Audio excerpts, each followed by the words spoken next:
یہ بہت پرانے زمانے کی بات ہے۔ ویسے پرانا زمانہ تھا بڑی سادگی کا۔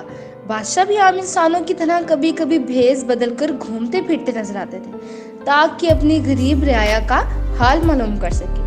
ایسا ایک بادشاہ رات کے وقت گشت کر رہا تھا۔ 7 وفادار نوکر تھے۔ ایک مکان کے قریب سے گزرے تو اندر سے عورتوں کی بولنے کی آواز آئی۔ جس طرح آواز سنائی دے رہی تھی اسی طرح مکان کے طاقوں اور روشندانوں سے چراغ کی روشنی چھن چھن کر باہر آ رہی تھی۔ بادشاہ نے کان لگا کر ان کی باتیں سنی۔ ایک عورت بولی، وہ گیا۔ دوسری بولی، نہیں، اگر وہ ہوتا تو نہ جاتا۔ تیسری نے اضافہ کیا، نہیں، اگر وہ یہ ہوتا تو وہ نہ جاتا، نہ یہ جاتا۔ بادشاہ یہ محمل باتیں سن کر فکر مند ہوا۔ اس نے سوچا، یہ تینوں عورتیں بہت چالاک لگتی ہیں۔ بہت ممکن ہے میرے دشمنوں سے ساز باز کر لیں اور کل کو میرے تاج و تخت کے لیے خطرہ بن جائے۔ اس نے اپنے ان شاہی ملازمین کو جو اس وقت ہمراہ تھے حکم دیا کہ گھر کی شناخت کر لیں۔ صبح جب دربار لگا تو بادشاہ نے حکم دیا تینوں عورتوں کو پیش کیا جائے۔ حسب الحکم جب تینوں کو دربار میں لایا گیا تو بادشاہ رات والی تینوں باتوں کا سبب پوچھنے لگا۔ تینوں عورتیں کھلکھلا کر ہنس پڑی۔ ایک نے کہا، یہ تو وہ ہے۔ دوسری نے جواب دیا، اگر یہ وہ ہوتا تو اس کے وہ بھی ہوتے۔ تیسری نے بڑی اعتماد کے ساتھ رائے دی، یہ ضروری نہیں ہے کہ وہ کسی اور کے ہوتے یا کسی کے نہیں ہوتے۔ بادشاہ جو پہلے ہی غصے میں بھرا بیٹھا تھا وہ آگ بگولا ہو گیا۔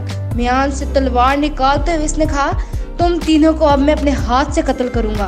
ان میں سے ایک عورت نے جرأت کی اور بولی، مخاطب ہوئی، بادشاہ سلامت، ہم تینوں بے قصور ہیں، ہمیں کوئی سزا نہ دی جائے۔ غربت کا وقت کاٹنا بڑا دشوار تھا۔ کل رات ہم تینوں جب دیا جلا کر بیٹھے ہوئے تھے تو ہمارا مقصد خوش گپیوں سے ایک دوسرے کا دکھ درد بانٹنا تھا۔ غم بیان کر دینے سے بد نصیبی کا احساس کم ہو جاتا ہے۔ بندہ بندے کا دارو ہے۔ دیے کی روشنی سے ہماری چھوٹی سی محفل آباد تھی۔ دیا بجھنے لگا تو ہم میں سے ایک نے کہا، وہ گیا، یعنی دیا گل ہو گیا۔ دوسرے نے دیکھتے ہوئے کہ لو چھوٹی ہو گئی ہے جواب دیا، اگر لو ہوتی تو دیا گل نہ ہوتا۔ اس پہ تیسری نے برجستہ کہا، نہیں، یہ بات نہیں، اگر تیل ہوتا تو لو بھی ختم نہ ہوتی اور نہ دیا گل ہوتا۔ بادشاہ کا غصہ ابھی بھی باقی تھا۔ اس نے تینوں عورتوں سے دربار میں کہکا بلند کرنے کی گستاخی وجاہت چاہی۔ عورتوں نے جواب عرض کیا، حضور، جانو کہ امان ملے تو اس وضاحت کی جسارت کر سکتی ہوں۔ بادشاہ گرج کے بولا، بے خطر بات کرو، تمہیں امان دی جاتی ہے۔